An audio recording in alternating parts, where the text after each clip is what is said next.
1 minute to air. We are now streaming.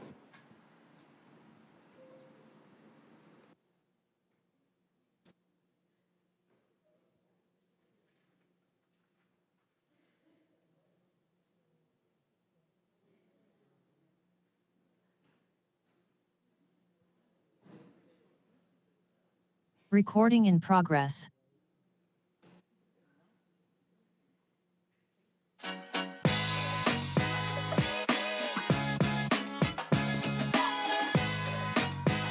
Recording stopped. Recording in progress.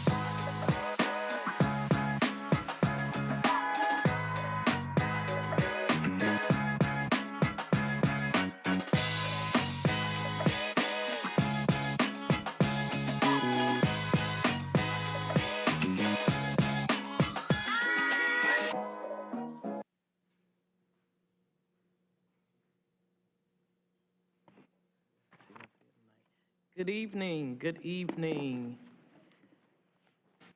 Welcome to our City Council meeting tonight, this Monday, August 3rd of 2022 at 7 p.m. here in City Hall Plaza in our council chambers. I'd like to welcome those who have joined us here in person, and also welcome those who are joining us virtually at this moment. We would have a silent meditation, if you would.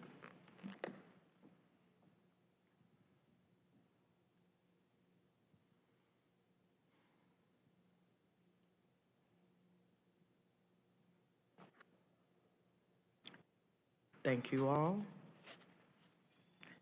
I now ask Councilwoman Deidre Freeman if she would lead us in the Pledge of Allegiance.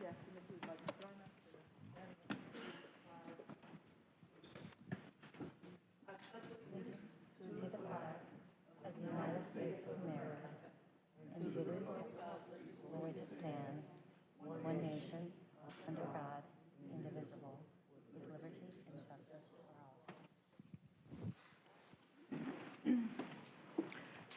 all. All right, Madam Clerk, if you will call the roll. Mayor O'Neill, I am present. Mayor Pro Tempore Middleton, I am here. Councilmember Caballero, Here. Councilmember Freeman, Present. Councilmember Halsey-Hyman, Present. Councilmember Johnson, Here. and Councilmember Williams. Present. Thank you. Thank you so much. We will now turn to our ceremonial items, and we have 3 celebrations tonight. We'll start off first with our Minority Enterprise Development Week proclamation by Mayor Pro Tem.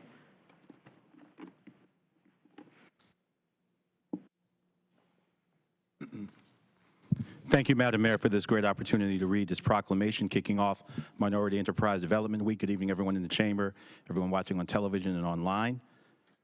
Proclamation in celebration of Minority Enterprise Development Week. And this is going to be presented to Mr. Sidney Anderson. I'm going to ask if he would come up. If you, Sidney here? Go, I'm sorry, come on up.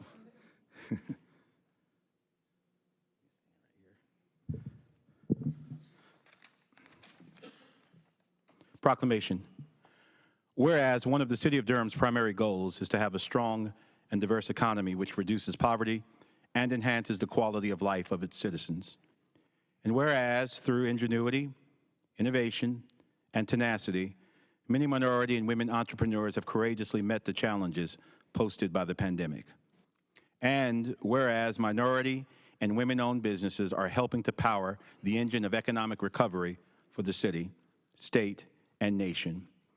And whereas the City of Durham is committed to the ongoing evaluation of its policies, procedures, and practices so that its business is conducted in a manner that ensures minority and women businesses receive equitable access to all available opportunities. And whereas minority and women entrepreneurs are to be honored not only as valued resources for the provision of goods and services, but as vital to our economic success. Now, therefore, I, Elaine M. O'Neill, Mayor of the City of Durham, North Carolina, do hereby proclaim the week of October 3rd through the 7th, 2022 as Minority Enterprise Development Week in Durham, and hereby urge all residents to fully utilize the wide array of minority and women business enterprises in our community. Witness my hand in the corporate seal of the City of Durham this third day of October 2022, Elaine M. O'Neill, Mayor.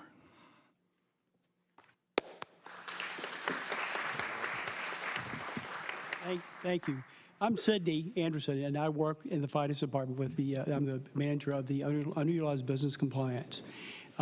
First of all, thank you for reading this, and then secondly, I'd like to thank the finance leadership and a kind thank you for the mayor this morning who read some kind regards for us at our kickoff. Med Week has been around since 1983, and Durham's always been on the forefront with other counties and municipalities. I can't talk.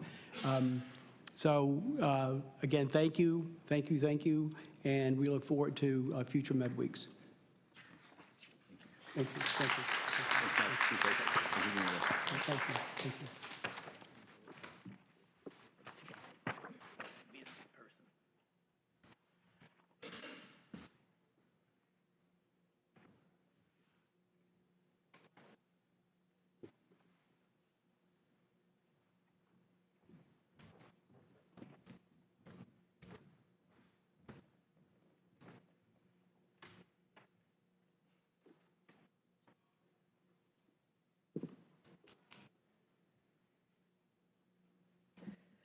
Good evening again, everybody. I'd ask Mr. Trey Claiborne Chap to come forth, and anybody else that you'd like to bring up with you.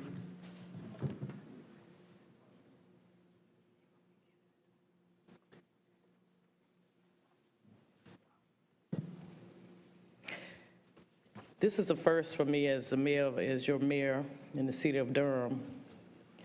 This is a young man that I knew him when his mother carried him. This is Mr. Claiborne Tapp III. His family, the Tapp family, lived across the street from my parents. And in 1957, way before I was born, his grandfather, who I knew, and his grandmother, they started what was then the Chicken Box. She had a couple of names. It is now the Chicken Hut. And for those who don't know a little Durham trivia, there were actually 2 or 3 locations of the Chicken Hut. One was actually on the West End as well. It is now on Fayetteville Street, and this young man is the 3rd generation. This restaurant, established in 1957, is the 2nd oldest continuously operating and oldest Black-owned restaurant in Durham. So I am honored to read this proclamation to this young man that I have known, and his cousin, who also works in the restaurant. Both of their mothers are sisters, and they have carried the generation and the torch well. So whereas the Chicken Hut, established in 1957, is the 2nd oldest continually operating and oldest Black-owned restaurant in Durham. And whereas the Chicken Hut has thrived through family tragedy and displacement due to gentrification in the 1950s, while still providing exceptional customer service and delicious home-cooked meals to residents and visitors of Durham.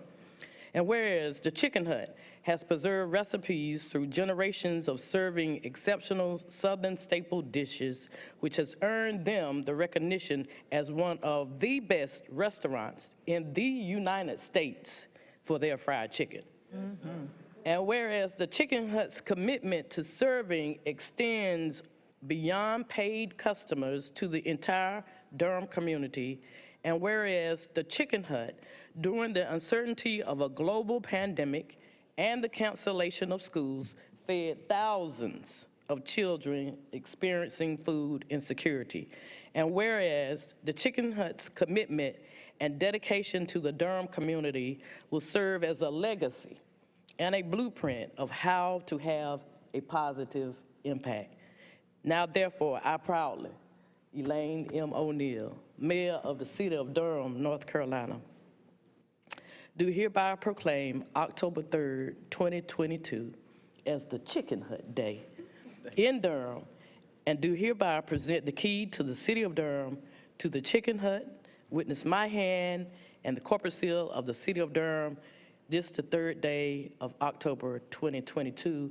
This is for your grandmother, Lavinia, your father, your grandfather, Mr. Cooper, for Miss Julia, who still lives, for Kim and Nancy, and for you, Trey, and Miss Ruth, and your entire family, for who and what you have been to Durham, North Carolina. Thank you so much. Thank you.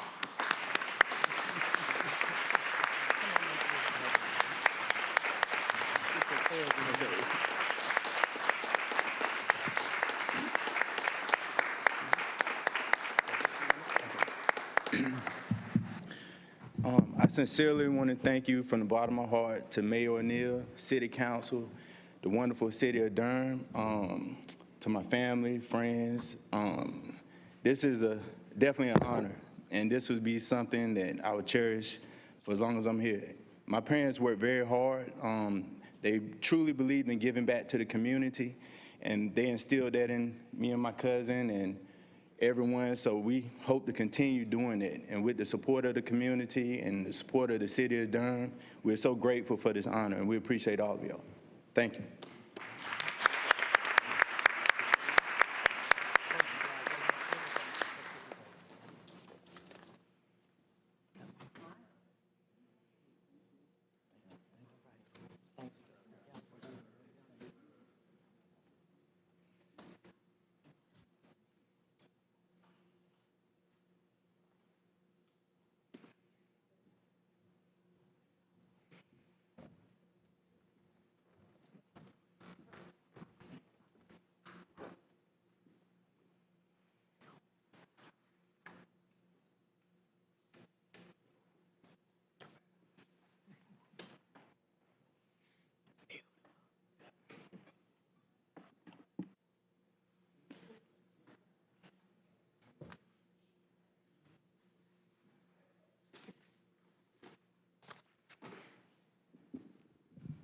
Good evening, everyone.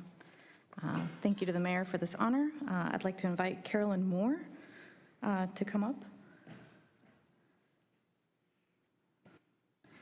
Thank you. I will be reading the proclamation for Domestic Violence Awareness Month, a little bit sobering after our celebration.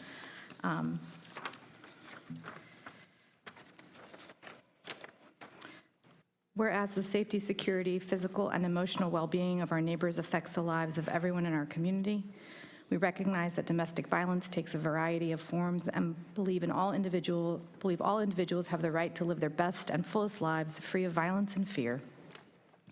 And whereas we recognize that 1 in 4 women and 1 in 7 men report experiencing physical violence by an intimate partner in their lifetimes, according to the National Centers for Disease Control, domestic violence is a serious, preventable public health concern involving the manipulation of power and control, including willful intimidation, physical and sexual assault, emotional and financial abuse, and other abusive behaviors.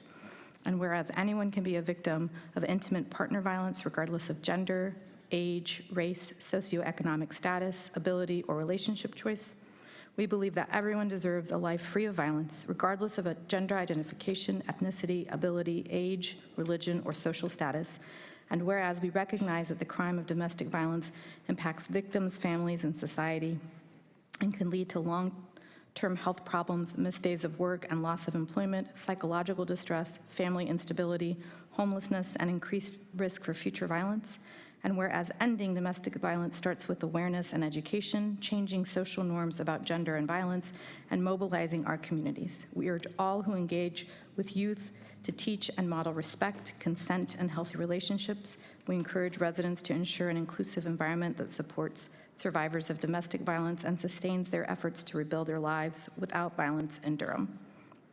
Now, therefore, I, Elaine M. O'Neill, Mayor of the City of Durham, North Carolina, do hereby proclaim the month of October 2022 as Domestic Violence Awareness Month in Durham and commit to working with all partners so that every individual can access appropriate and affirming resources to address and end violence in our community. Witness my hand and the corporate seal of the City of Durham this third day of October 2022, Elaine M. O'Neill.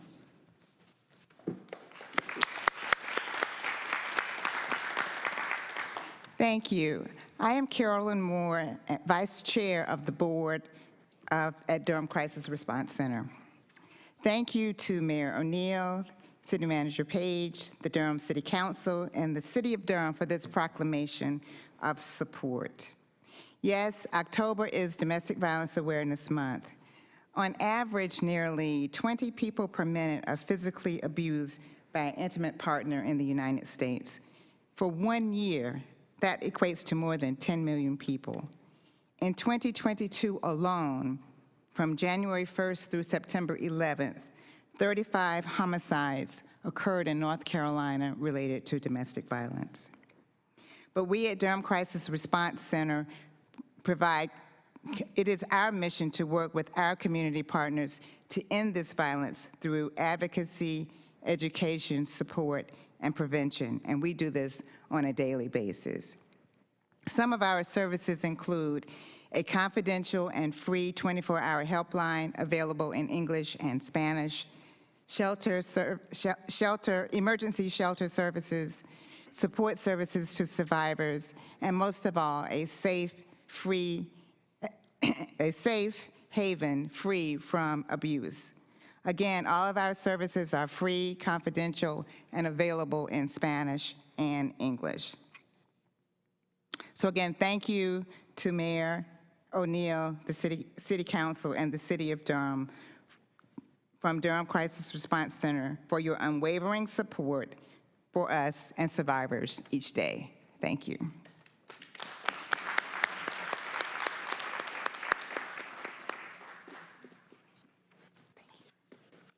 Councilwoman Freeman for our Digital Inclusion Week proclamation.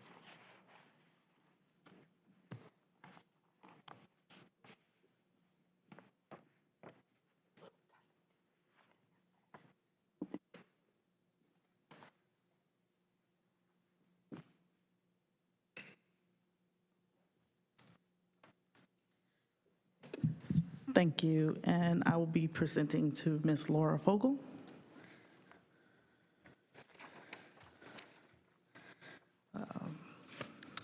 Whereas digital inclusion refers to activities which ensure individuals, communities have access to reliable and affordable broadband internet services, internet-enabled devices, access to digital literacy training, quality technical support, as well as application and online content and that enables and encourages self-sufficiency, participation, and collaboration. And whereas the City of Durham supports digital inclusion efforts which led to digital equity, wherein all people who work, play, and worship and live here have the information technology capacity needed to pursue their health and wellness, education, and economic goals. And whereas the lack of affordable success, skills, and support disproportionately affects Black and brown communities, households with low incomes, people with disabilities, and people in rural areas, and older adults. And whereas the City of Durham has approved adopted the formal digital equity plan developed by Digital Durham for the City of Durham and Durham County. And whereas the Durham City Council has approved and funded the Digital Inclusion Program Manager position to build upon the work already taking place in the community and connect residents to the services and resources they need in our digital age. And whereas the City of Durham and Durham County have been recognized by the National Digital Inclusion Alliance as 2022 Digital Inclusion Trailblazers. Now, therefore, I, Elaine M. O'Neill, Mayor of the City of Durham, North Carolina, do hereby proclaim the week of October the 3rd through October the 7th, I'm going to go to next month, 2022 as Digital Inclusion Week in Durham, and hereby urge all residents to take note of this observance and recognition of the positive impact digital inclusion efforts have in our community. Witness my hand and the corporate seal of the City of Durham this third day of October 2022.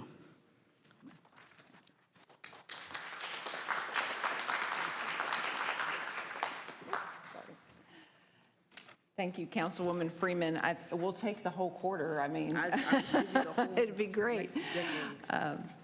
Good evening, and thank you for this opportunity, Mayor O'Neill and City Manager and City Council.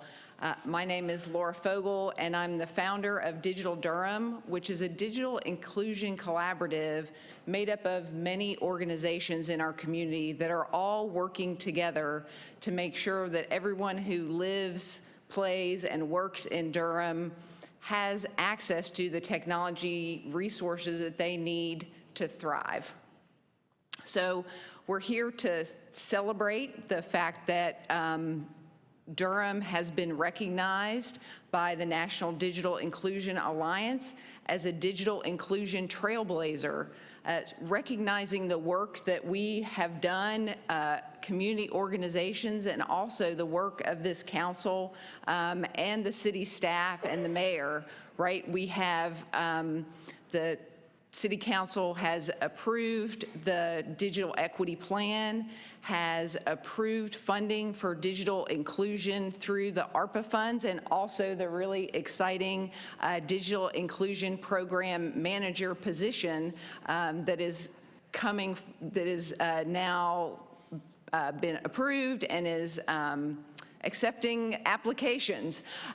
So Digital Durham is really excited to work with Director Good and the Technology Solutions Department, and to continue working with Director Stansel and Neighborhood Improvement Services as we work in the community. So our members and partners are donating devices in the community, helping people connect to discounted internet service, providing training, checking out hotspots, internet hotspots to people in the community. And all these things are part of what is being celebrated and recognized by NDIA. But there is so much more work to be done, and so I encourage all of my fellow Durhamites to join into the fight. You can donate devices that you're no longer using. We're fortunate to have 2 technology refurbishers in Durham. You can volunteer to provide digital literacy training to a neighbor through one of the many organizations that are doing that. You can tell somebody about that internet discount that I just mentioned. It's called the Affordable Connectivity Program, and you can learn more about our digital equity plan and the Affordable Connectivity Program on Digital Durham's website. It's www.digitaldurham.net. And thank you so much for the great work and collaboration that we're doing, and I look forward to working with everyone more. Thank you so much. Thank you all so much. It's always good to start a meeting off in high spirits. I ask that you all remember, as we turn to our announcements from my colleagues, that you remember that this is the month of grace. This is the month of grace. So I'll look to my left to see if any of my colleagues on this end will have any announcements at this time. Councilman Williams. Thank you, Mayor and colleagues. I had the honor this weekend of celebrating Black SEL Day with Ms. Kristen Hopkins of Dangers of the Mind. And we actually presented a proclamation there. And Black SEL is a focus on social emotional learning. In the classroom, yes, but we started pushing the envelope about it being a social emotional culture within our communities. And it was a beautiful event, packed house at NCCU. And yeah, it was an honor to share comments on behalf of the mayor and the council this weekend. Additionally, a moment of personal privilege and a moment of pride for Durham. I am the proud father, and Zwelly and I are the proud parents of a young man named Isaiah. Isaiah is a student at the North Carolina School of Science and Math. The North Carolina School of Science and Math was recently rated the #1 public high school in the United States, and that is in the Bull City. And that is in Durham, North Carolina. So we have a lot to be proud of. And I just wanted to, I couldn't wait until tonight to share that we have the #1 public high school in the country in the Bull City. Thank you. Thank you, Councilman Williams. Turn to my right and see if there are announcements from my colleagues on my right-hand side. All right, all three, so we will start from the end and work our way out. Thank you, Madam Mayor. I just wanted to just extend a hearty appreciation for, and I see that Director Good has left, but it's actually October's National Cybersecurity Month as well. And just making sure that folks are aware to just keep checking. Be careful with the links in your email is the best thing I could say right now. But just noting that cybersecurity is definitely a threat to ourselves, and just making sure folks are aware of the potential disruption that could be created. And then acknowledging that the Indigenous Peoples Day will be next Monday, and I know that we'll probably have something following up, but I do want to say I will be celebrating, and also today is Manufacturing Day. I think that's all. Thank you. Thank you. Good evening, everyone. I just wanted to let my colleagues know that the Mayor's Hispanic Latino Committee is planning a Hispanic Heritage celebration in the lobby at our next council meeting, October 17th. I'm also forwarding you the flyer. It begins at 5:30 p.m. Super proud of them. They've organized it and invited a lot of community members, and so they're super thankful for those residents for organizing that. And I feel like there's another thing, but I forgot now, so it's okay. Thank you, Madam Mayor, and good evening again to my honorable colleagues. Madam Mayor, I had the great pleasure of representing you in the city at two fantastic events over the last 2 days. Firstly, yesterday, I want to thank Google for sponsoring Black Founders Week. Google has brought some of the most talented, promising founders, Black founders of tech companies and other companies to Durham for a very important week that's going to culminate in a pitch competition for their business, and there's a lot of money at stake. Councilmember Williams, I think, is going to be one of the judges for that pitch competition. But last night, Your Honor, I was in their reception at the American Underground, and just to be in that room with so much Black excellence and brilliance, knowing that there are some future tech billionaires hanging out in Durham this week. So I told them I would shout them out from the dais. I want to shout them out. If you see a group of folks just kind of looking around and hanging out in Durham, please greet them, throw the horns up, and let them know they're welcome. Let them know Durham's open for business as well. So if they want to relocate or set up shop here in Durham, we'd be happy to have them. So congratulations to Google for sponsoring, and thanks to Google for sponsoring Black Founders Week. And then on today, Madam Mayor, I sat spellbound at lunch sponsored by the Women's Veteran Support Services. This is, of course, Breast Cancer Awareness Month and Domestic Violence Awareness Month. And today, the Women's Veteran Support Services, in conjunction with Duke Health, through a luncheon, a domestic violence and breast cancer awareness luncheon. And Madam Mayor, I sat and listened to stories from women who had defended flag and country abroad and who came home and had to face battles in their own homes, and sometimes a legal system that just automatically and almost viscerally favored the abuser rather than them.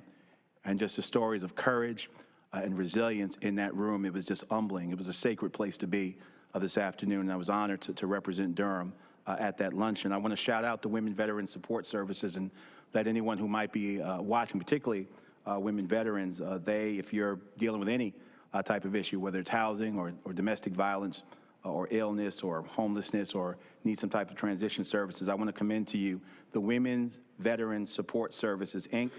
Their website is info@wvss-nc.org.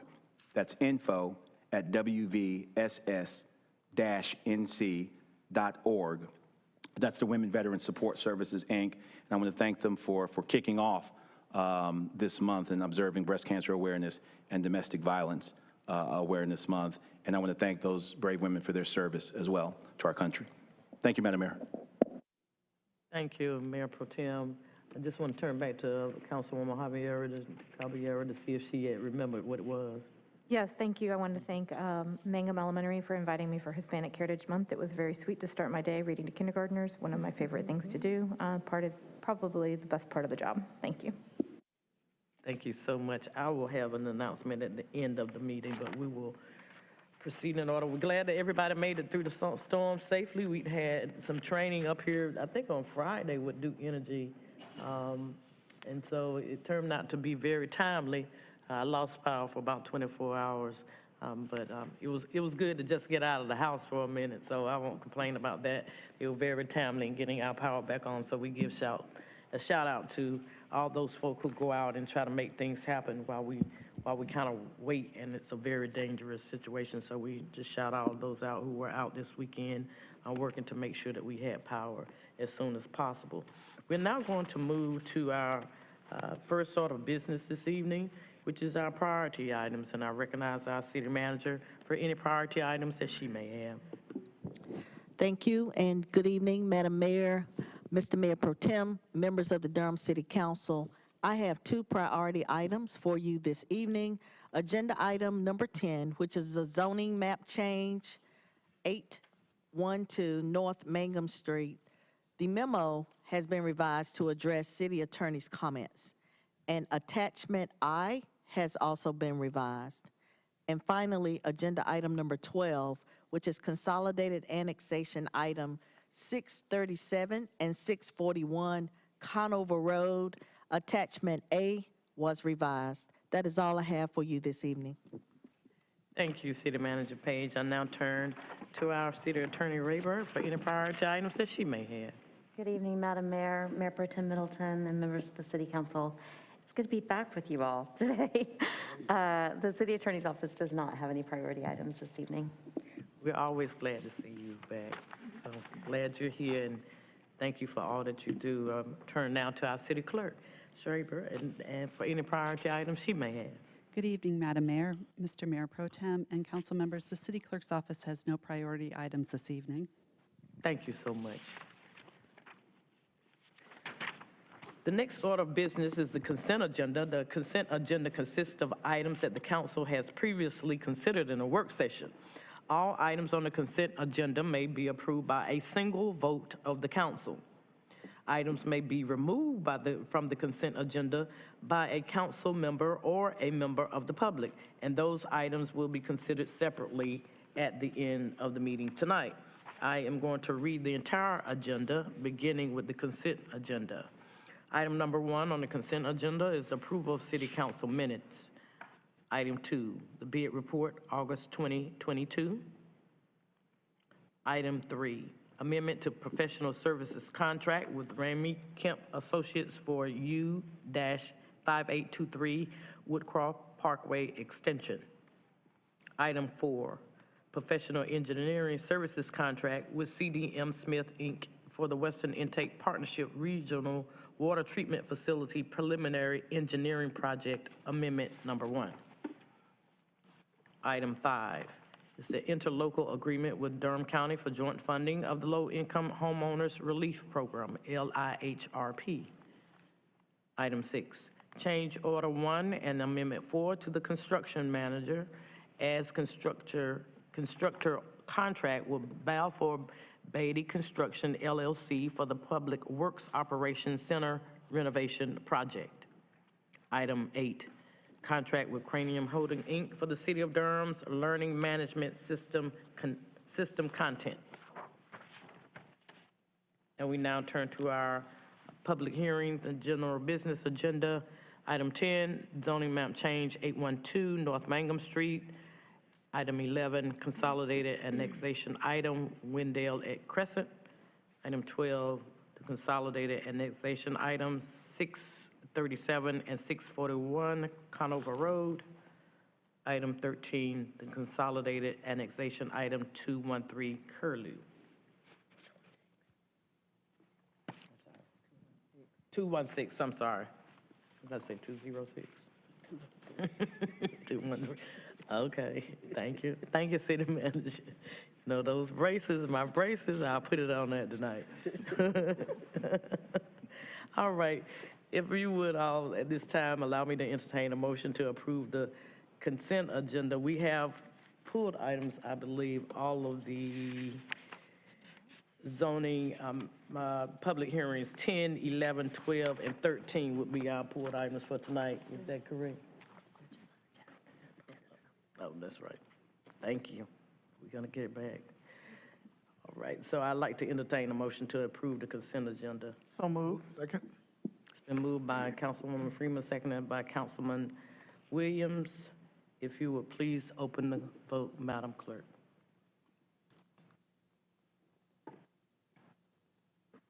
If you will please close the vote.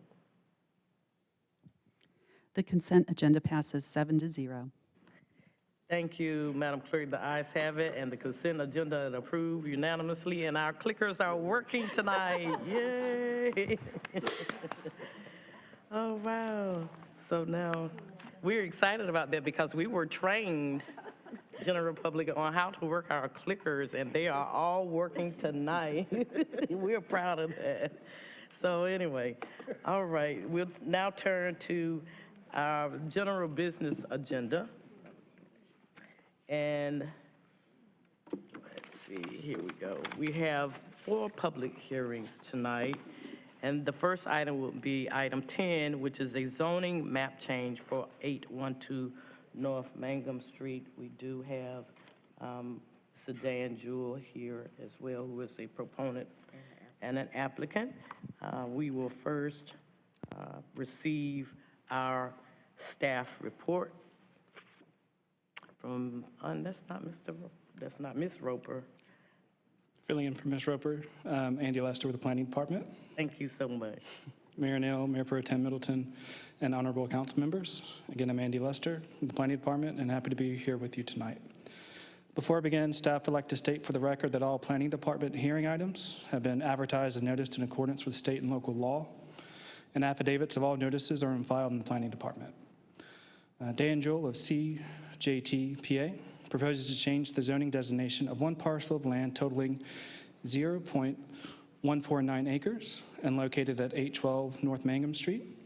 The current zoning is commercial general. Now the applicant proposes to change the designation to commercial infill with a text-only development plan to allow for retail, food and beverages, or offices.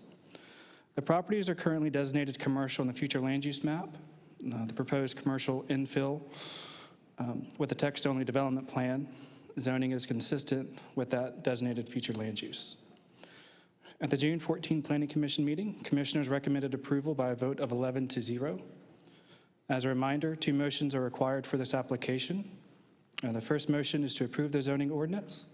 The second motion is to approve the consistency statement. Thank you. Staff and the applicant are available for any questions. Thank you so much. You have heard the report from staff, and I will now declare this public hearing open. First, are there any questions for staff from my colleagues, any members of the council?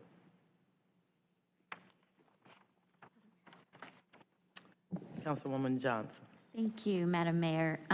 There are a couple of attachments in our packet that I don't think were, something is wrong, like there's a technical problem where we're not seeing some of the data that's been filled in. Okay. Could somebody maybe email us copies of, I think it's attachment 5, attachment 6, unless y'all have this and I don't.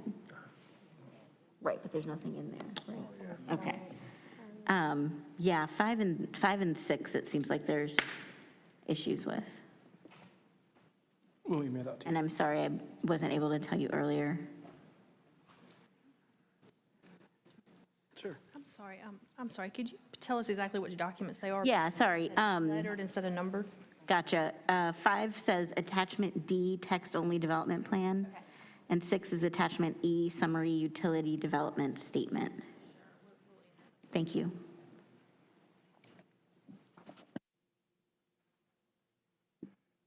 Thank you, Councilwoman Johnson. I will now recognize, were there any other questions on this end? Making sure. All right. Recognize Mr. Jewell.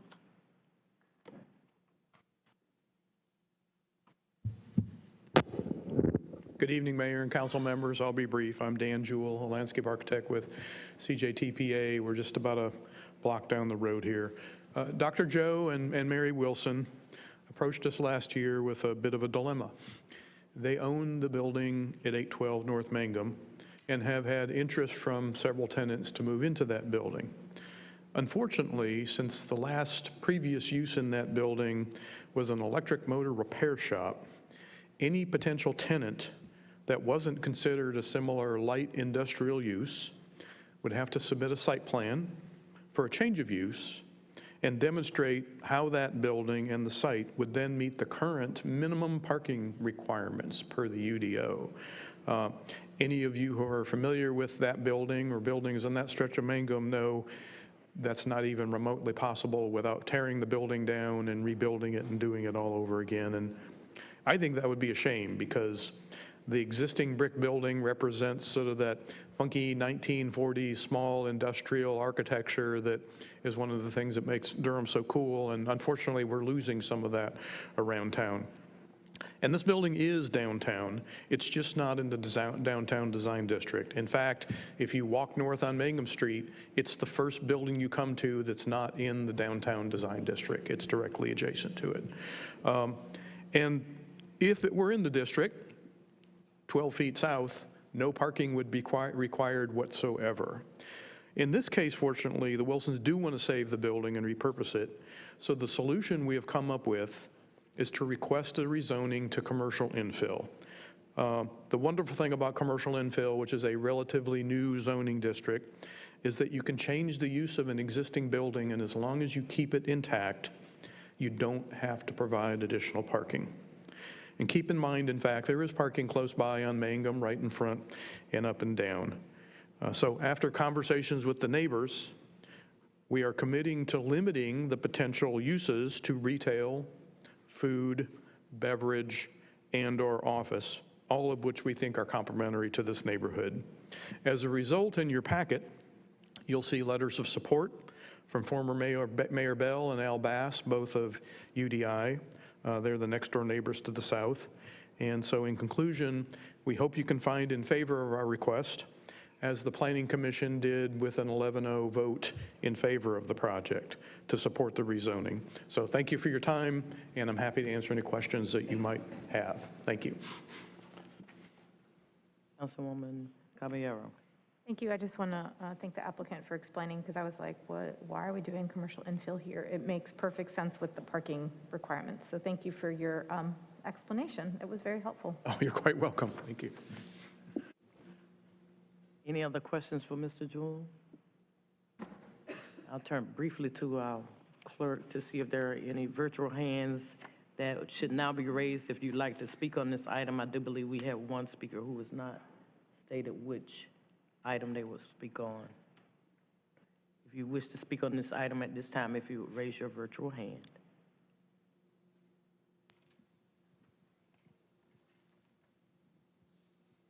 Madam Mayor, we don't have any for item 10. Thank you so much. I will now declare the public hearing to be closed, and this matter is back before the council. Are there any further comments or discussion from colleagues? Councilwoman Freeman. Just a note, Madam Mayor, I appreciate the applicant sharing that there were letters of support. I just want to make sure staff knows that that is not in the packet. Thank you so much. Any other comments from council? All right. We will now turn to our two motions for our consideration this evening in regards to this matter. I am ready to entertain motion number one, which is to adopt an ordinance amending the Unified Development Ordinance by taking property out of commercial general CG and establishing the same as commercial infield with the text-only development plan, CID, limiting the uses to retail, food, and beverage sales or office. Moved as read. Second. It's been moved by Mayor Pro Tem. It has been seconded by Councilman Williams. Madam Clerk, if you would open the vote.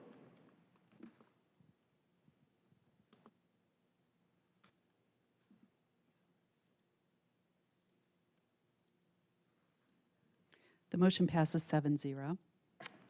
Thank you.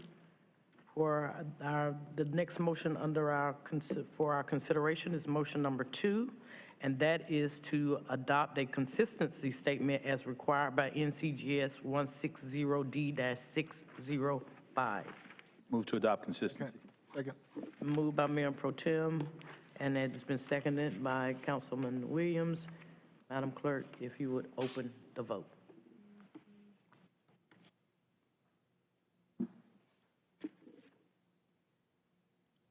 And the motion passes 7-0. Thank you so much. We now turn to item number 11, which is also a public hearing. It is the Consolidated Annexation Item, Wendell at Crescent. And we will receive our staff report at this time. Mayor Neal, Mayor Pro Tem Middleton, and honorable council members, good evening. I'm Andy Lester with the Planning Department. A request for utility extension agreement, voluntary annexation, and initial zoning has been received from Jeremy Anderson of CJT, PA, for 10 parcels of land totaling 10.97 acres and located at the 5500 block of Farrington Road and Crescent Drive. This annexation petition is for a contiguous expansion of the primary corporate limits. The applicant intends to annex 10 parcels into the city of Durham to develop up to 219 multifamily residences or apartments. The current zoning is residential suburban 20. For the initial zoning of this site, if annexation is approved, the applicant proposes to change this designation to residential compact with a development plan to allow for up to 219 apartments. The properties are currently designated Design District Compact Neighborhood on the future land use map. The proposed residential compact with the development plan zoning is consistent with the designated future land use. If the proposed zoning is approved, there will be no change on the future land use map designation. The Planning Commission recommended approval by a vote of 7-4 at their July 12, 2022 meeting. And as a reminder, 3 motions are required for this application. The first is to adopt an ordinance annexing the property and entering into a utility extension agreement. The second is to approve the zoning ordinance. And the third is to approve the consistency statement. Thank you. Staff and the applicant are available for any questions. Thank you so much for your report. You have heard the report from staff, and I will now declare this public hearing open. First, are there any questions for staff from my colleagues?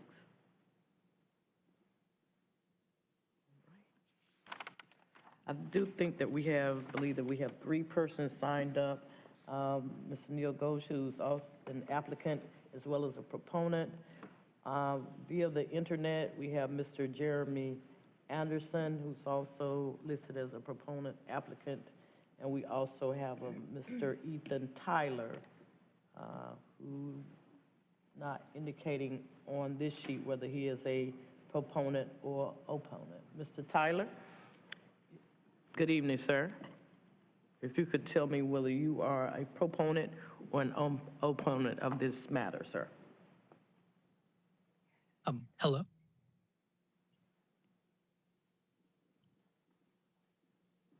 I believe he does have his hand raised. Is he unmuted? Hello.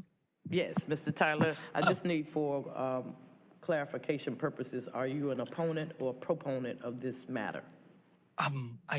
In that dyad, I guess, opponent, but. Okay.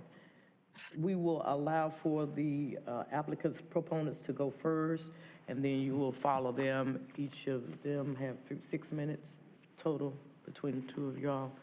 You will have the same as well. Mr. Ghosh, if you would hold on, Mr. Tyler, we will come to you right after these 2 gentlemen and questions for them.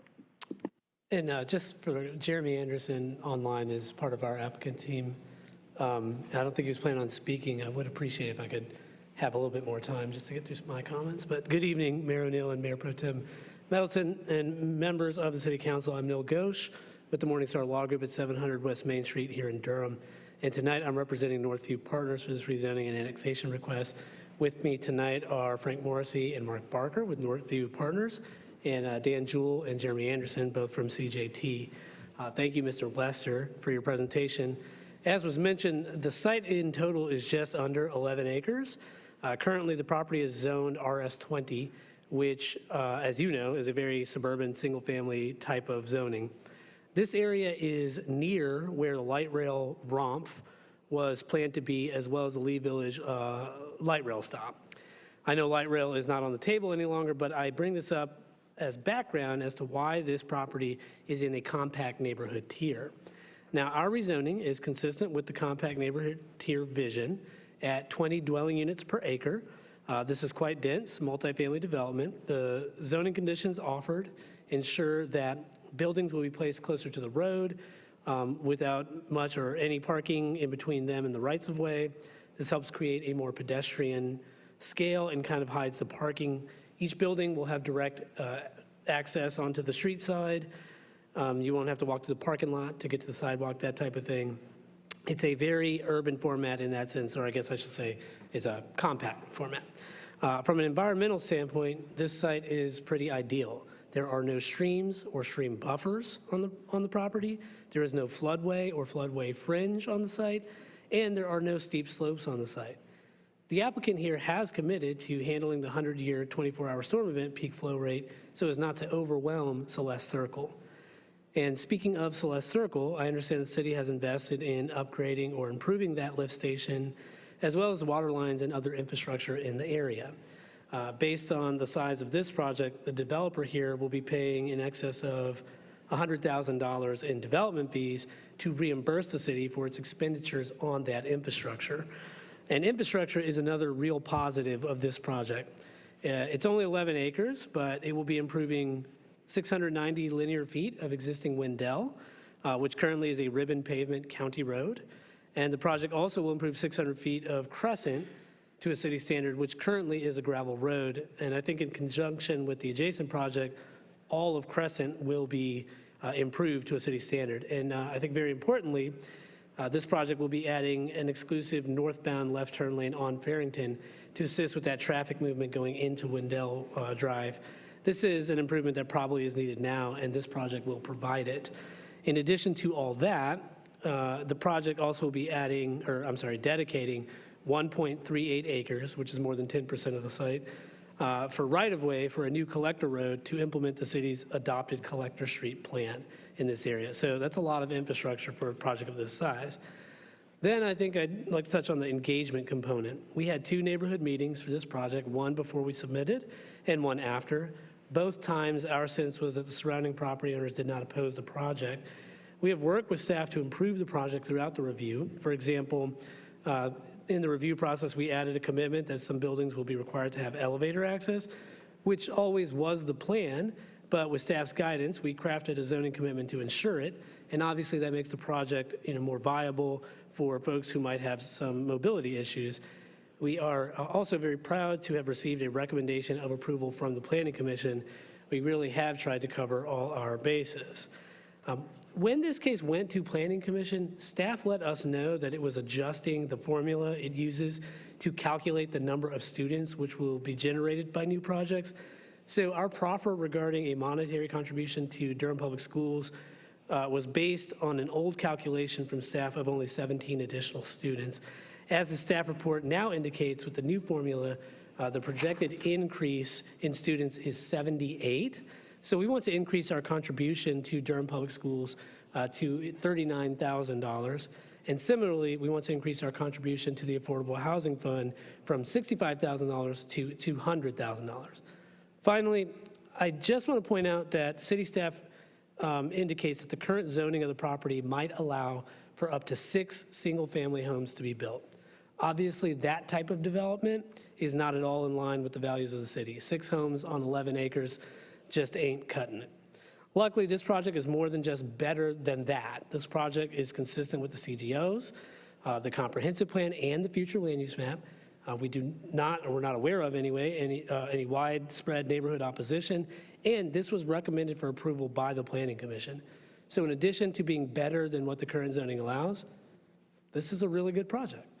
So we hope to have your support tonight, and our team is available to answer any questions you may have. Thank you very much. Thank you so much, Attorney Coach.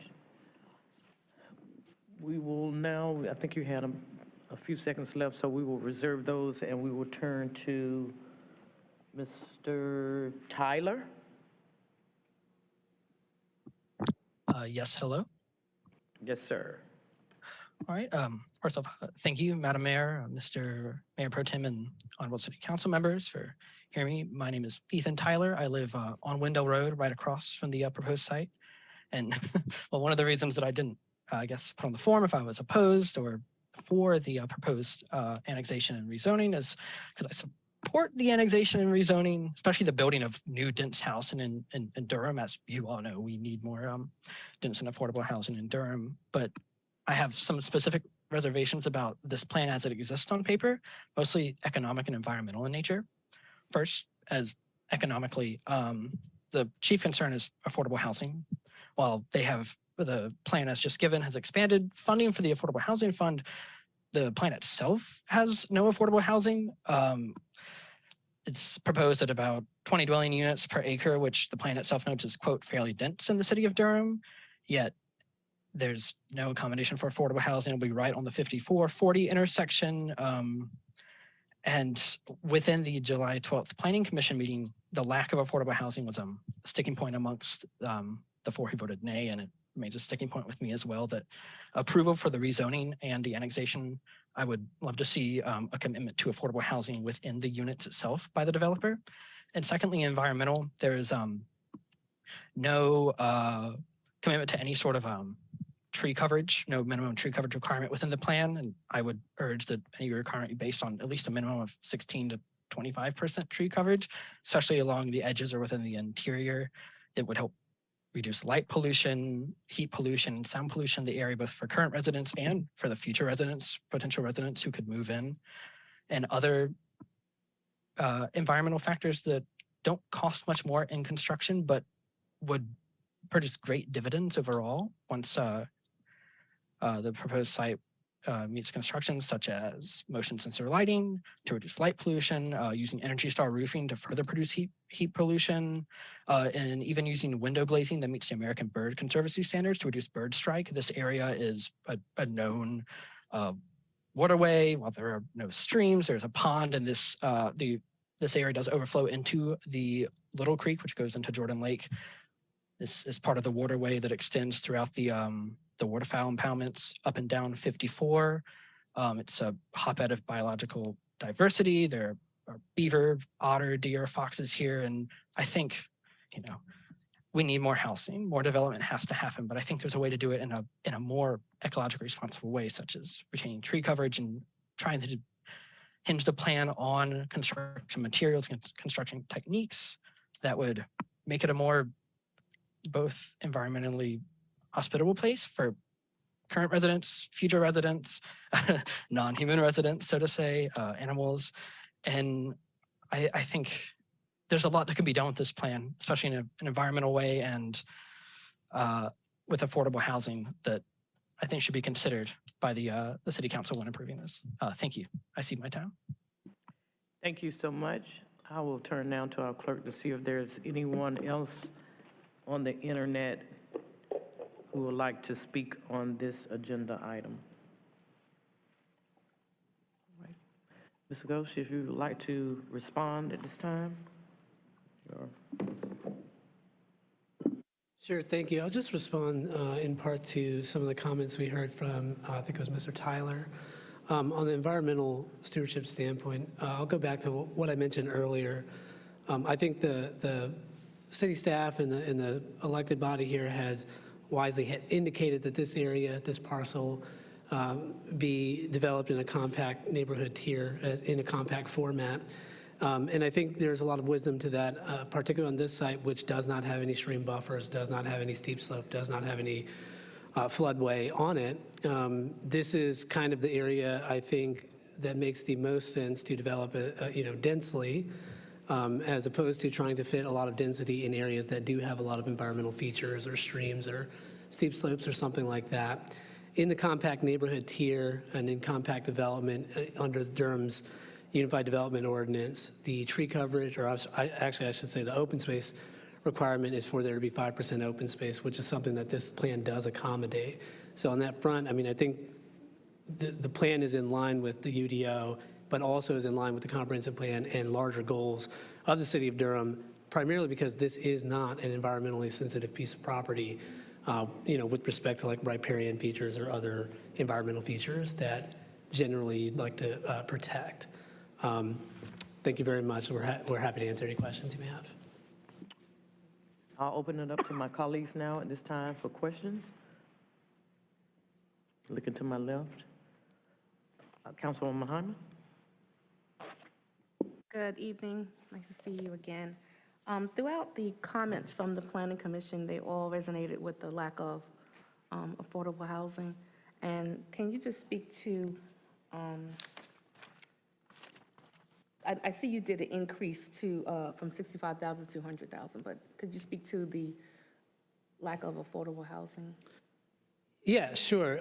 So this is something that our team did look at, and I know at least some of you on council probably recall or are familiar with a project that's just east of here on Barrington Road, and oddly enough, kind of similarly situated in that Crescent Drive runs through the middle of it. That project was able to provide affordable housing, and I think it's important. We tried to look at that model and tried to mimic that, see if we could accomplish that. That project was able to do that through the use of a development agreement with City of Durham. As far as I know, I think it was the only project so far that has had a development agreement. The affordable component of that was a low-income housing tax credit project that received gap financing from the city. When we looked at that, so a couple of things. First of all, I think maybe most importantly, our understanding is that the city does not have funding to provide gap financing. So making up that portion of it makes it very difficult to, even with the tax credit deal, make that type of project work. And then there's the tax credit itself. This developer has looked at it. I will say they are not skilled at or in the regular, they're not affordable housing builders, right? So they looked at it, and based on their consulting, and because of the adjacent project, did not believe they would be able to receive a tax credit to begin with. So it makes it very difficult for them to provide affordable housing at this site. And I think also, I mean, you see a lot of development in this area. As far as I know, the only one that actually includes affordable housing units is the one adjacent to us that has, I believe it's 82 affordable housing units that were through the LIHTC program with the gap financing from the city. It's just not a model that we could mimic on this site. Thank you. Councilwoman Freeman. Thank you, Madam Mayor. Just building off of that question and answer, I just wonder if you explored any other kind of, because I'm assuming that these are units in a building. Yeah, multifamily, yeah. So in the units in the building format, there are units that could be leased to a nonprofit organization and rented at an affordable rate. Have you explored that at all? I can't say that we have looked at that option. Thank you. I also just wanted to come back to the open space question around the 5% you mentioned. Because it's not showing in our packet, I don't have a way to reference it. I'm not sure where that is or how it's set up, but could you give a little bit of I guess, understanding, and then kind of around the trees? So acknowledging that the trees can provide those types of pollution barriers, do you not think that's important? I'm not sure I understand the question. So you said that you didn't need to do the trees because you had the open space, but the open space is different from having the trees around the buffer. Right. So the project is required. I mean, the project will plant several trees. I don't know if we have a calculation. Yeah. I mean, the project, and that's, just to be clear, that's what the UDO requires, right? So I think you're right, talking about two different things. The tree coverage or tree preservation standpoint, I think in the compact neighborhoods here is 0.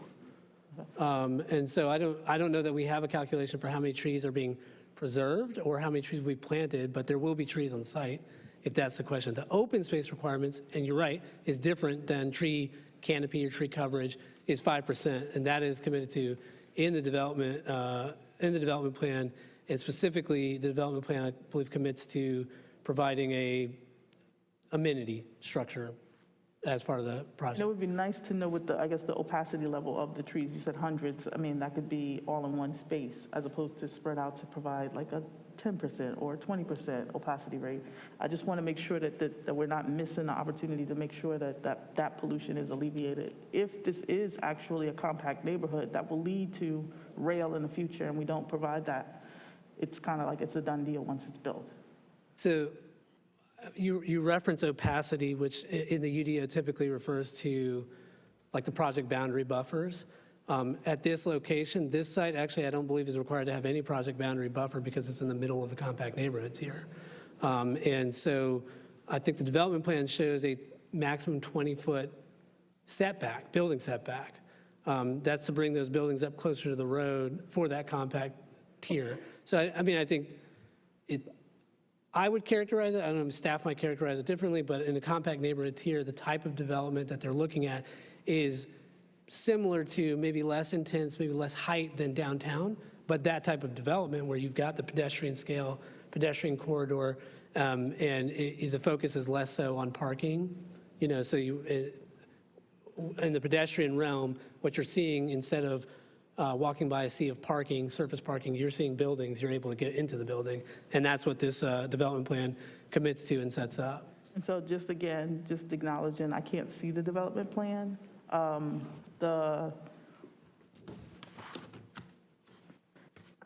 listening, I'm sorry.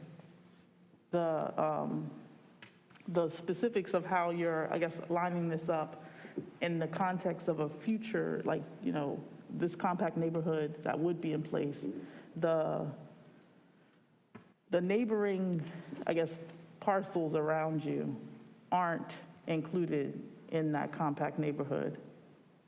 They are. All of them. Are in the compact neighborhood tier, yeah. We're in the middle of the compact neighborhood tier. Just completely donut inside, like it's completely in the middle.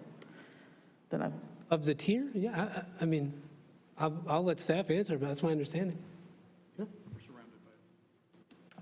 I'm sorry, I was looking at a different file. Did you want a copy of the development? I mean, I just have a paper copy here. No, I was looking at a different file.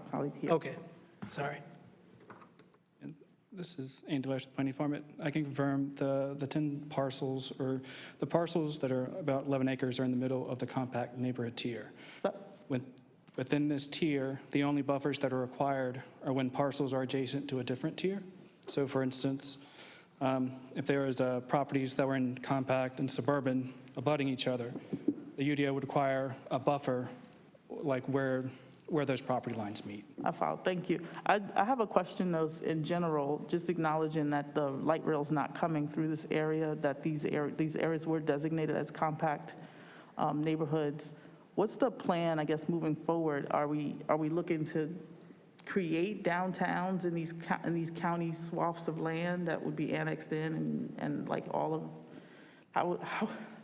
how does this play out for an area like this?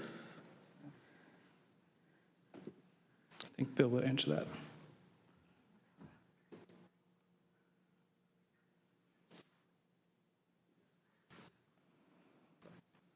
Sorry. Bill Judge, Transportation, then I'm going to turn it over to Grace Smith with Planning. But the draft county transit plan does not have any proposed transit sort of through the corridor. Right now, it's making recommendations for transit improvements along both 15501 and 54, but not sort of the connection between the two that the light rail had envisioned. And I'll defer to planning on sort of the land use. I just have one follow-up, Mr. Judd, before you step back. Is there any plan to bring forward anything to address the fact that there's no light rail coming through in these compact neighborhoods that have been set up? That's not in the works. Yeah, I mean, there still could potentially be connectivity between the 54 corridor or the 15501 corridor, but right now there's not envisioned to be a sort of a central line through this area. Right, so in the, Grace Smith, sorry, Planning Department. The land use itself, we have left that area as a compact neighborhood to develop more dense. It is near, there are services nearby. I know there needs to be improvements on the transit. We're aware of that. And we are working through that on our transportation plans to see if we can get that a little more, what's the word? I don't know. we need to beef it up quite a bit. I don't know what the word is, but yes.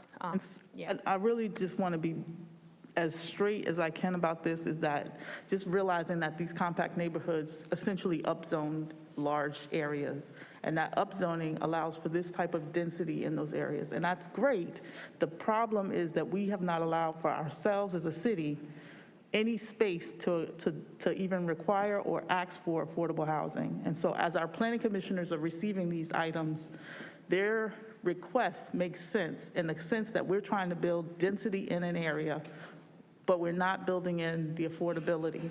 And so it's, I'm trying to make sure that where we have a chance to do that, we can. So even if it was 230 units, like what is it, I guess, what handles are we going to put on this, or what guardrail are we going to put around these compact neighborhoods specifically that would allow us to actually have affordability built into these developments that will come forward? So note there's probably like 3 other compact neighborhoods that would. We have a few, and we have not abandoned our compact neighborhoods because we are looking for, the word is for more robust transit, and we don't want to abandon that. If we go backwards, it's very hard to go back and reinstate those areas, and those are our priority areas for transit, and to make those more robust improvements through time. That's still underway, the rebounding from the light rail being kind of ripped out from under us. And as far as the guardrails for affordability, it's a combination of what's out there. Like Mr. Ghosh said, there's the tax credits, and the city had provided some gap funding, I think, for this particular project. That didn't work out. But we were able to do that on a project across the road. So there's a lot of different affordable programs out there. And sometimes the developer has to get creative and figure out a way to make it work. And I think one of your suggestions was perfect. And we've seen that a lot recently. It's just, how do you go about making that partnership with the nonprofits as well? And we're starting to see more of that, which is very exciting for the staff, actually, because it's a whole nother realm that we weren't even going to think about getting into at this point in time. So. And I appreciate that. I think, I just want to make it clear to the applicant that it's really like it benefits you as the applicant at this time. This is a compact neighborhood already, and just building on that into it, the density is kind of a given, and the parking and everything's all set for you. But for us as a city, we're not receiving the same kind of benefit in the way that it's set up because we lost the light rail. And in addition to that, we can't do inclusionary zoning to require you to do any affordable housing at this location. And so where you have 219 houses or 219 units, that's great, but could we do more if there was, like those are the types of questions that I'm thinking in my head.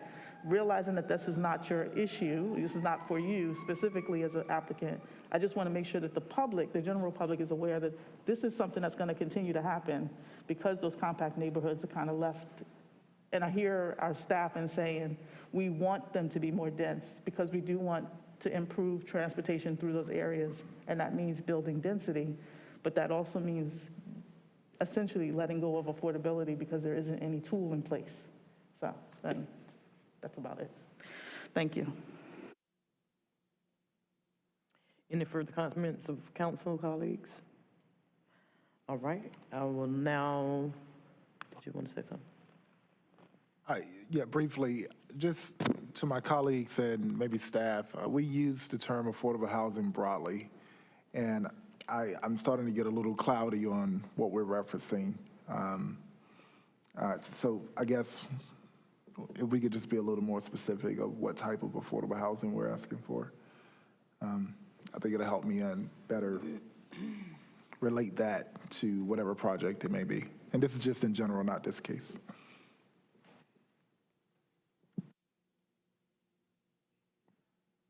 All right, I will now declare this public hearing to be closed, and the matter is now back before the council.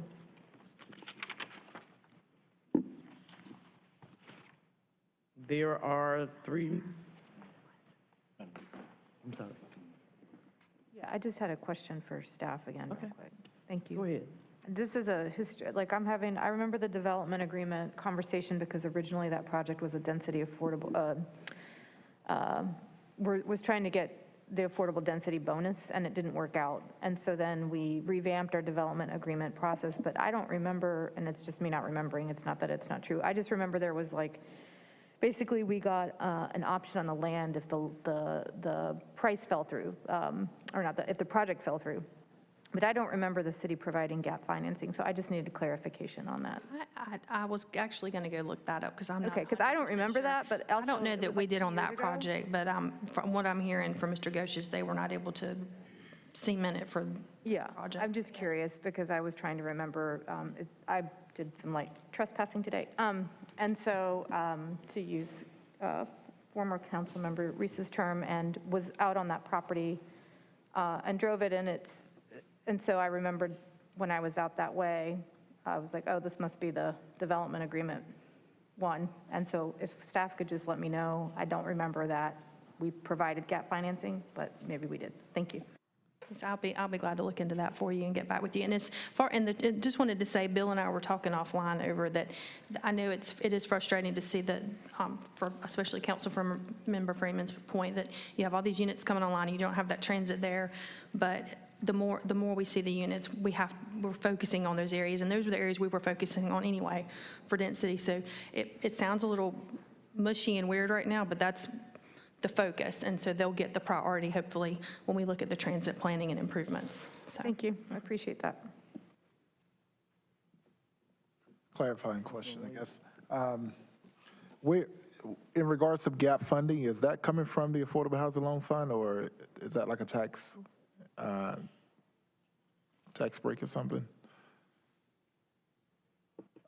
City manager. Dedicated housing fund? Yes.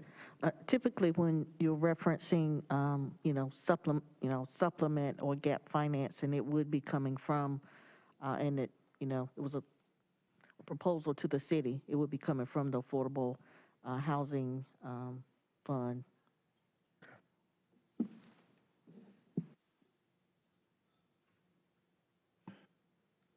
Councilman. Thank you, Madam Mayor, and thank you to the applicants and those that have spoken tonight. I plan on supporting this development. I think of 9th Street as a compact neighborhood. One of the things that compact means is walkable as well. And one of the things I know that we are focusing on is trying to get less cars off the road. If you can walk to get something to eat, walk to get your prescription filled, walk to entertain yourself. So I think a good reference point is if you've ever walked down 9th Street, it's kind of a close reference point to what compact neighborhoods are about. Sorry? What compact neighborhoods are about. I would also, I read the Planning Commission's comments as well, and I would just remind my colleagues, the Planning Commission is not under the same, apparently, are not under the same constrictions as we are, where they are openly connecting their votes to the absence of affordable housing. And I think our staff has cautioned us appropriately and repeatedly about telegraphing or even how close we get to the line of suggesting that the two can be hard linked. Certainly, it's a consideration, and right now, one of the ways that we've developed for developers to participate in that are contributions to our affordable housing fund. And they also make contributions to DPS as well. So I just, I'd rather these market rate apartments to be on the periphery, quite honest, than in Walltown or some other neighborhood that's already got pressure on it for gentrification. The fact of the matter is we're going to have these type of developments. But if they can be walkable, if we can get less cars off the road, we can do it. If we can get some cash in our affordable housing fund at the same time, if we can put them in areas that don't contribute to the pressure on some of our historic legacy neighborhoods in Durham. I'm learning more and more about this job. It's not about perfect outcomes, it's about managing outcomes that are within our purview, within our power to do. And I think with all due respect to the comments of the Planning Commission, it did ultimately vote for approval, ultimately.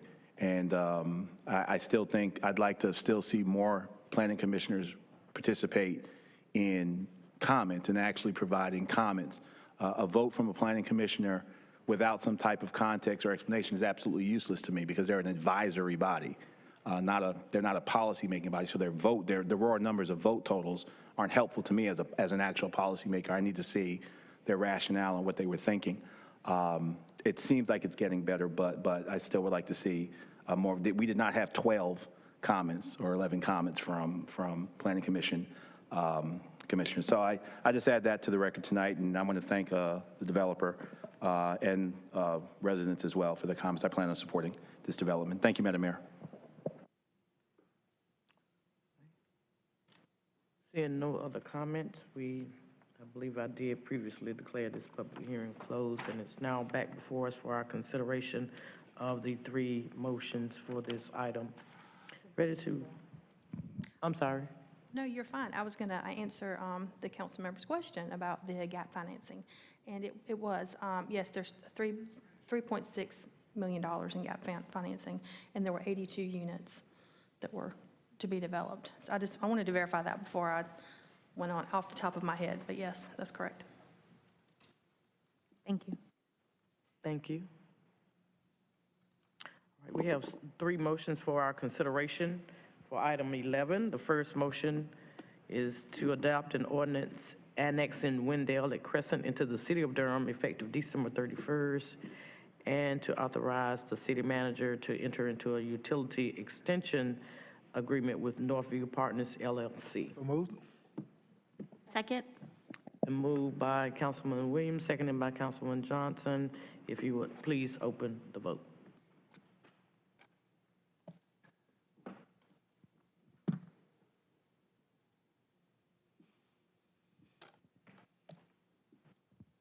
The motion passes 5-2 with Mayor O'Neill voting no, as well as Councilmember Freeman voting no. We next turn to our second motion, motion number 2, and that is to adopt an ordinance amending the Unified Development Ordinance by taking property out of the residential suburban -20 RS-20 major transportation corridor I-40 MTC I-40, Falls of the Neuse Jordan Lake Watershed Protection District B, F/J-B county jurisdiction, and establishing the same as residential compact with the development plan RCD, major transportation corridor I-40, MTC I-40, Falls of the Neuse Jordan Lake Watershed Protection District B, F/J-B city jurisdiction. So moved. Second.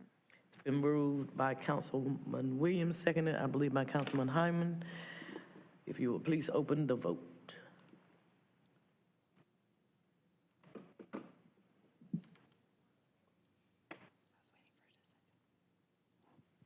And the motion passes 5-2 with Mayor O'Neill voting no, as well as Councilmember Freeman voting no. We now turn to the third motion for our consideration. That is motion number 3 to adopt a consistency statement as required by NCGS 160D-605. So moved. Second.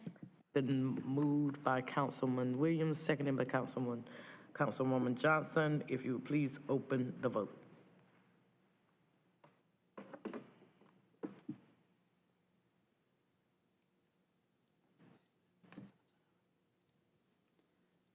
And the motion passes 7-0. My clicker is not clicking on yes. Again. Did you vote no? I click yes. It came up as a no vote, though. It just came up that it didn't register a vote. Right. It didn't come up as a no. Okay, it said no voting on that. It said no.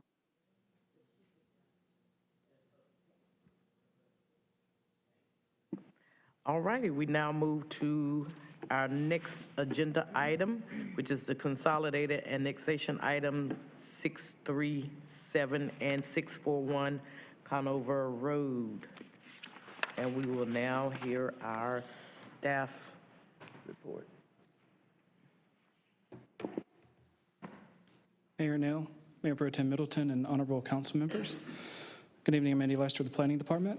A request for a utility extension agreement, voluntary annexation, and initial zoning has been received from Hugh J. Gillespie III for 2 parcels of land totaling 0.926 acres and located at 637 and 641 Conover Road. This annexation petition is for a contiguous expansion of the primary corporate limits. The intent of the annexation is to provide water and sewer services to 4 lots to the 4 lots that would be created through a subdivision after the new zoning is in effect. The current zoning is residential rural. For the initial city zoning of the site, if annexation is approved, the applicant proposes to change the designation to residential suburban 8 to allow for the subdivision of 2 existing lots into 4 lots. The properties are currently designated low-density residential on the future land use map. The proposed residential suburban 8 zoning is inconsistent with the designated future land use. If the proposed zoning is approved, staff recommends a change to the flume to designate the property as low-medium density residential. The Planning Commission recommended approval by a vote of 11-0 at their June 14th, 2022 meeting. And as a reminder, 3 motions are required for this application. The first is to adopt an ordinance annexing the property and entering into a utility extension agreement. The second is to approve the zoning ordinance. And the third is to approve the consistency statement. Thank you. Staff and the applicant are available for any questions. Thank you so much. You've heard the report from staff, and now I'm going to declare this public hearing open. First, are there any questions for staff from members of the council?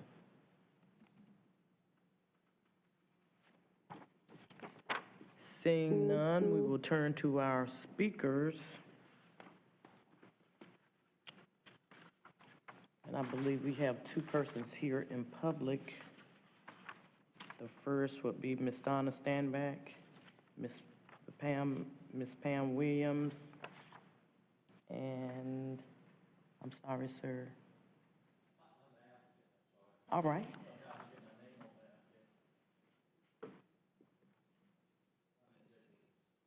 And what's your name, sir?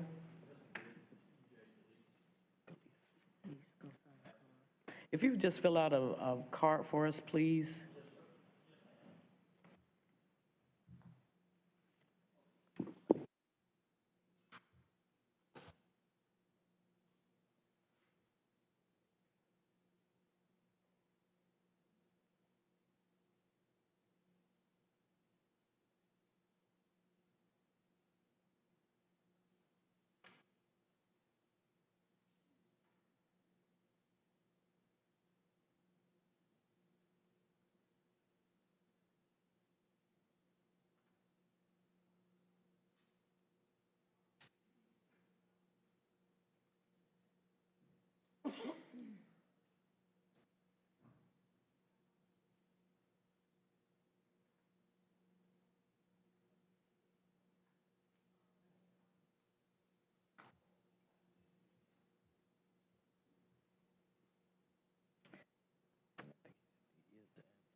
Galish? Yeah, Mr. Galish, and you are the applicant. All right, if you would come and speak to us this evening, that'll be followed by Ms. Donna Standback and Ms. Pam Williams. You will have a total of 6 minutes. They will have 3 each. Mayor, members of the council, my name is Jay Galice. I live at, my office is at 420 West Chase Boulevard in Raleigh, North Carolina. I represent the owners. We have an opportunity here to request an annexation into the town and subdivide 2 lots into 4 lots. And I will be available for any of the questions y'all might have. Thank you, sir. We will let the 2, Ms. Standback, you will be first, followed by Ms. Williams, and then Mr. Galicia will have an opportunity to come and address anything you would like to at that point. You have 3 minutes. Yeah, the person who normally helps us with the overhead is not here tonight, so I'm just going to go forward. So I was raised on a large farm in Durham County. I'm Donna Stainback, and I live at 4825 Jimmy Rogers Road. My husband taught school for 35 years in environmental, soil, and forestry, and so we're very civic-minded. And what we've got here is people in the community that are concerned about what's happening with these 2 lots. And we've had to field a lot of questions. So I'm neither a proponent or an opponent. I just need some things clarified within a public situation where I tried to get them done outside of this meeting using social pinpoint and with the planning department. They were not in the development plan, so I couldn't use that. And even the planning department commented that they couldn't find information in the proposal. So it was a lot of shuffling around, so we're at the last minute, and I apologize for that. But the key metric is that we're looking at is how many sites. You said there would be 4 sites, but are they all going to be single-family homes? Because that made a big difference, because with it being zoned as RS8, people thought there was going to be 8 homes put on there, and because that's kind of like one of the minimum numbers for the RS8, and so they were very concerned. So you're confirming that it's only going to be 4.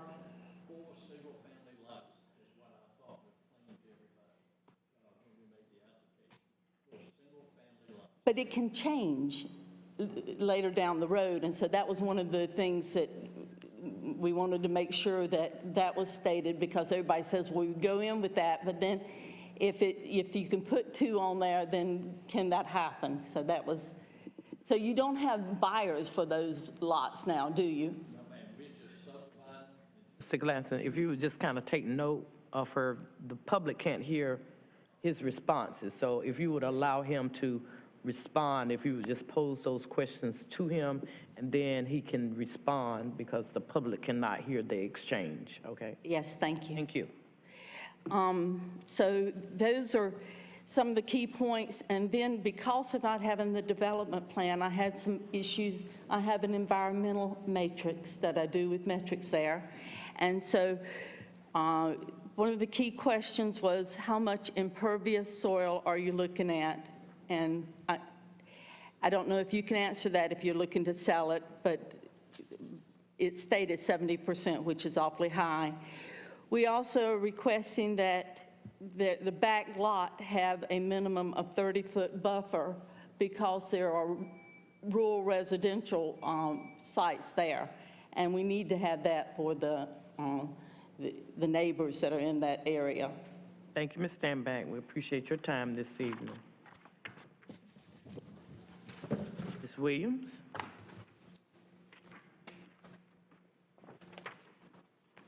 Good afternoon. My name's Pam Williams. I live not far from this in Durham County. I walk up the street where these lots are with my grandson. I used to walk about 3 or 4 times a week when he would walk with me. Now he wants to run.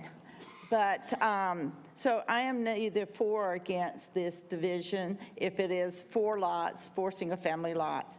But again, I come here with a request because the traffic congestion out in this area on NC 98, Sharon Road, Doc Nichols, Olive Branch, Middle Springs, Leesville hasn't been addressed with all the recently approved additional developments. Over 10,000 dwellings within the last 3 years have been approved and are pending in this area, which could increase the average daily count to 100,000 vehicles by 2024 and 2025. I also want to note that this doesn't include Fennel Farms being built out, which is still under development, and several other developments that was approved in 2017 and 2018. I am requesting, or our group is requesting, a cumulative traffic study with the updated 24-hour counts be conducted by NCDOT or a consultant in lieu of all the piecemeal and only peak hour counts that's done in the TIA. The traffic has normally grown 3%, and as you know, with all this development and so much traffic out there, our dwellings, this area has surpassed normal. Okay. The second request I'm making is that we request a cumulative impact study or environmental impact statement for all the Durham resource departments, fire, EMS, police, sheriff, schools, hospital care, so on. Over 10,000 dwellers in southeast Durham have been approved within the last 3 years and would increase the population in the area by approximately 22,000, and that's a low number. In addition, and I don't know if I can add this or not, but NCDOT's draft TIP is approaching. Next week is open hearing for it in Division 5. I want to bring everybody attention to that. And like on Crescent, the previous one, that is very close to U5774, which I feel like that project is needed. So I want everyone to vote on the TIP. It's our chance to have a say on what projects go forward. Thank you. Thank you. Mr. Nish, if you'd like to respond. Thank you, Mayor. I was looking back through the application. It was my understanding, and I don't know why it wasn't pointed out, but these are single-family lots. And if that has to be in addition to single-family, not multifamily, not two, just 4 single-family lots, if that's not clear, I'd like to make that perfectly clear. And the thought process is with these 4 lots, they would sell them to a builder, and the builder would have the opportunity to come in and apply for a building permit and follow all the rules, the regulations, the setbacks, the buffers, the streams. We've had to redo the plats to show that there are streams and there are buffers on the stream, and all of that's ordinance that we'll follow all of the ordinances. So, thank you. Thank you so much for coming. Welcome to the Bull City. We have, I think our staff is prepared to answer one of the questions that was raised. Thank you. Grace Smith with the Planning Department. I just wanted to clarify what RS8 stands for. The 8 actually stands for the minimum lot area, which is, a maximum, which is 8,000 square feet for the lot area. So that doesn't mean 8 units per acre. And the 2 lots combined are less than an acre in size. So there would be no way to get more than 4 units, really. And there is a waterway that's on the back of the property that the applicant mentioned they have to buffer from that, so you're looking at like 50 more feet of buffer on the back side of the property as well. So. Thank you. Thank you for that clarification. Unless there's further discussion, I will now, yes. Thank you, Madam Mayor. Mr. Gleason, may I ask you a question, please? If you would approach the, if you would approach the podium, sir. Thank you. Sorry. Yes, sir. Are you a professional developer? Excuse me? Are you a professional developer? No, I'm an engineer, consulting engineer. Been doing this a long time, but I'm old, so I forget things. So just Do you own these lots? Excuse me? Do you own these lots? lots? I represent the Lee family who own the lots. I'm a consulting engineer, American Engineering out of Raleigh, sir. Is so the family you're representing, are they professional developers? No, they've just had these lots in their family, and it came up, and somebody wanted to, and they asked us if we would come to the city and see if we could annex and get water and sewer and subdivide them for 4 lots instead of 2, and that would like the lots across the street and all around us. Thank you. Thank you very much for that. Yeah. I wanted to clarify that. It's been a kind of a longstanding tradition of this council when residents, you can say, I'm sorry, I'm talking in general, when residents or citizens come before us, these are not major out-of-town folk, and it's been our tradition to, and I noticed the Planning Commission vote too. I think they are aware as well that we're not talking about a multi-million-dollar corporation developer coming in. This is a family trying to do something with their land, and we occasionally have these come before us when they're citizens. I just wanted to get on record that we're not talking about a major developer. All right, thank you. I appreciate that. Thank you, Madam Mayor. Right, unless there is further discussion, I will now declare this public hearing to be closed, and this matter is back before the council. Seeing no other discussions or hands being raised, we will now consider the 3 motions associated with this item. The first motion is number 1, to adopt an ordinance annexing 637 and 641 Conover Road into the city of Durham, effective December 31st, 2022, and to authorize the city manager to enter into a utility extension agreement with Nice Neighbors LLC. Moved as read. Second. It's been moved by Mayor Pro Tem and seconded by Councilman Williams. Madam Clerk, if you will open the vote.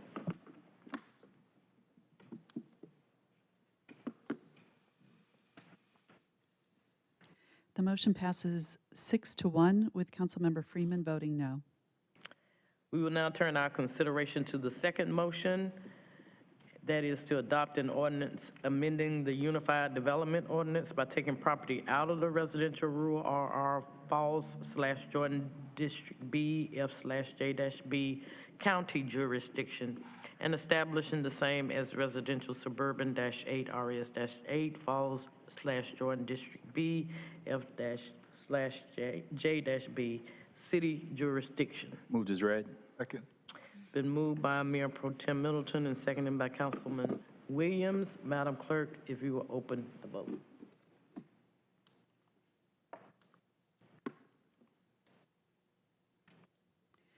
And again, the motion passes 6-1 with Councilmember Freeman voting no. We now turn to our third motion, and that is to adopt the consistency statement as required by North Carolina General Statute 160D-605. Move to adopt consistency. Second. Been moved and by Mayor Pro Tem Middleton and seconded by Councilman Williams. Madam Clerk, if you will open the vote.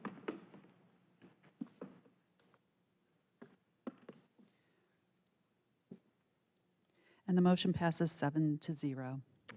Thank you all. We will now turn to item number 13, which is also a public hearing, Consolidated Annexation Item 216 Curlew. And we will turn to our staff for a report. Mayor Neal, Mayor Pro Tem Middleton, and honorable council members. I'm Andy Lesh with the Planning Department. A request for utility extension agreement, voluntary annexation, and initial zoning has been received from Roy and Beverly Lagarde for one parcel of land totaling 0.46 acres and located at 216 Curlew Drive. This is a non-contiguous to the primary corporate limits. The intent of the annexation is to provide city services for the development of one single-family home. The current zoning is residential rural. The property is currently designated very low density residential in the future land use map. There is no rezoning proposed for the site. Development under the residential rural zoning district allows for the single-family homes on 1 acre lots and some agricultural uses. And as a reminder, 3 motions are required for this application. The first is to adopt an ordinance annexing the property and entering into a utility extension agreement. The second is to approve the zoning ordinance, and the third is to approve the consistency statement. Thank you. Staff and the applicant are here to answer any questions. Thank you, staff. You have heard, colleagues, you've heard the report, and I will now declare this a public hearing open. First, are there any questions for staff from members of the council? Right. Thank you, sir. We do have 2 persons, one here in person, Mr. Roy Lagarde, who is the applicant, I believe, and also via the internet, we had Mr. Ben Weinberger, and he is present as well. If there are other persons who would like to speak to this matter, if you would raise your virtual hand as we hear from Mr. Lagarde. Mr. Ralph Lagarde? Yes, sir. You may come. Thank you, sir. You have 3 minutes if you would state your name and address for the record of City Council. Mayor O'Neill, council members, my name is Roy Lagarde. My wife and I have applied for annexing so we can finalize a building permit to build a single-family home for ourselves on the 216 Curlew Drive property. I believe my little project is all pluses for the city of Durham and ourselves. The house will add value to the surrounding properties by being equal to or exceeding all existing home values. Again, with annexing approval, my building permit will be finalized. Presently, my permit application has all department approvals already pending annexation, waiting for the annexation. I would be glad to answer any and all questions that might come up. But although this is a little project compared to everything else I've heard tonight, it's the world to us.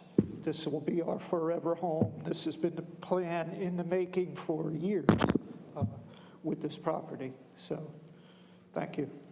Thank you, Mr. Lagarde. I believe we have one person who's on the internet, Mr. Ben Weinberger. Sir, are you here to speak as a proponent or an opponent of this item?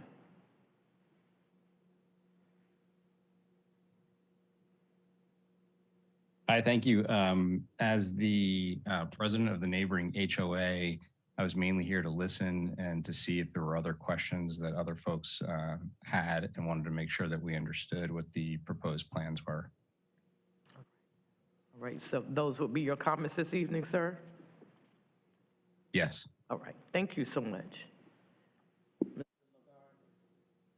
I will open it up for questions from council at this time, and you also have some remaining time to respond. I think you have 2 minutes remaining on your time if you'd like to use those, or you can answer questions from council for both.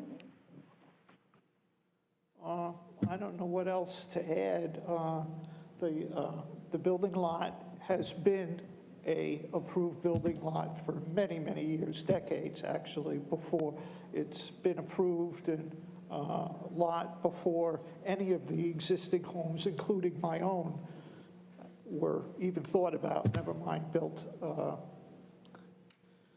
My wife and I are both honest professionals, semi-retired. My wife works for UNC Heart Center. I've been a state licensed general contractor for over 20 years. This is an opportunity for us to, like I said, build a forever home for ourselves and our adult child, which we're caretakers of for forever. So, Thank you, sir. I believe Mayor Pro Tem may have had a question or comment for you, sir. Thank you, Mr. Lagarde. Good evening. Thank you for being with us. Are you sure you're not going to try and turn this into a sprawling development? No. You sure this council? not on a half acre. Thank you. That's all I wanted to ask. Thank you, Madam Mayor. Anyone else have any questions or comments? All right. Thank you so much for your time this evening, sir. Seeing no other comments or questions, I will now declare this public hearing to be closed, and the matter is... Madam Mayor, there is a speaker in the queue. We have another speaker? Who would that? Melanie Jones. Melanie Jones? She has her hand raised. Ms. Jones? Are you speaking as an opponent of, or proponent of item number 13, the item we're on, 216 Curlew? Madam Mayor, Ms. Jones exited the queue. All right. I'm sorry. Can you hear me? Yes, ma'am. Okay, sorry, I didn't mean to exit. I just don't really know how to work all this stuff. So I don't know if I'm proponent or opponent. I think we just have a couple questions about the lots behind Mr. Legarde's home. He currently owns a home on that lot that they built years ago.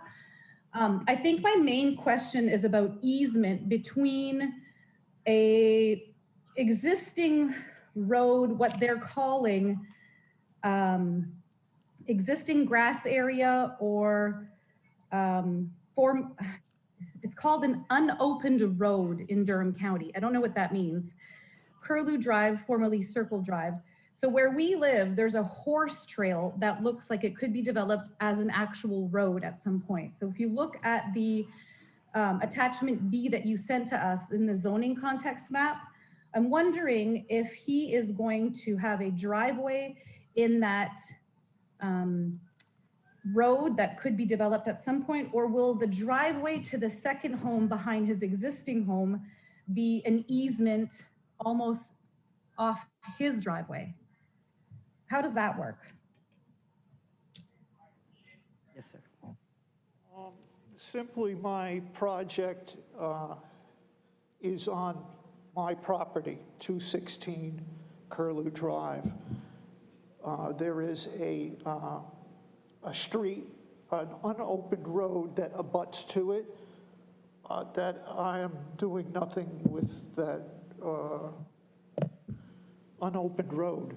I'm not developing it, I'm not using it, I will be cleaning it up from 20 years of people dumping stuff there, just so I don't have to look at it as I pull in my driveway. But as I put out in an information, little flyer next to your sign, notifying the neighborhood of this meeting, that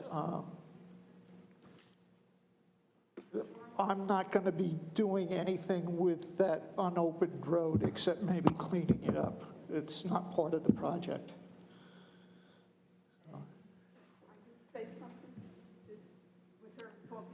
If you would, you have to come to the mic, ma'am, and if you would just say who you are. Yeah, I'm Beverly Lagarde, and I live at 208 Curlew Drive. So when she's talking about an easement, there's no easement on 208. It's what you call like a flag lot. We made a driveway that is on 216 Curlew, on the road that is developed, that 208 is on also. So the driveway is going to be a long driveway going to the lot that's behind ours. So that's all part of 216 Curlew. So there's no easement, it's a driveway that will be going to that lot. And like I said, it's not developed the road at all, and we're not going to do anything to the road. And this has all been approved by every department in town, so. Thank you both.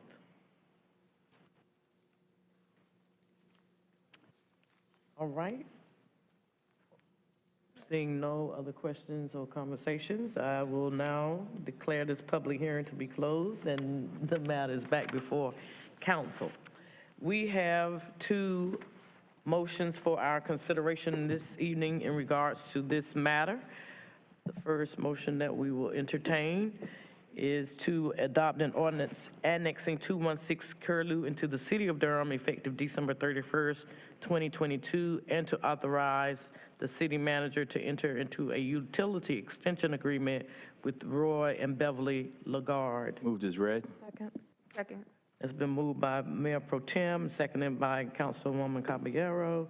Madam Clerk, if you will open the vote.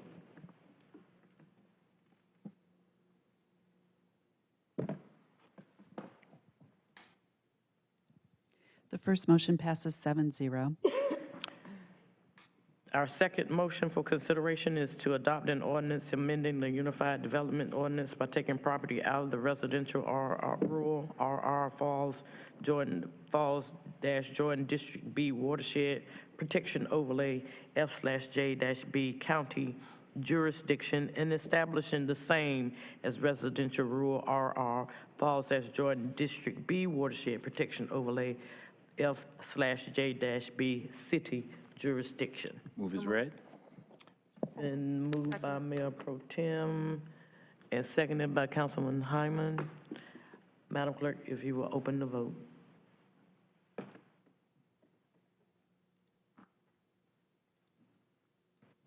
And the second motion passes 7-0. All right. Thank you very much. All right, I will now turn to see if there are other matters before the council tonight. I'd like to commend you all for a very graceful meeting tonight. I did have one final sort of announcement. I don't know whether it's an announcement rather than an acknowledgement of a loss that we suffered with a joint city and county employee, a young member of Bull City United.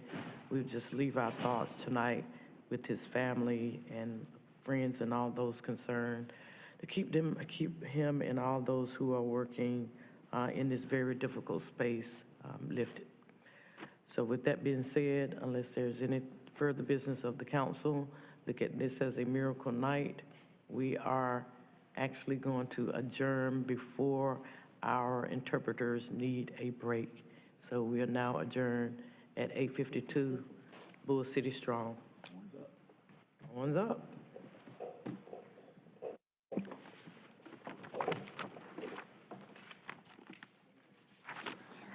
Leo,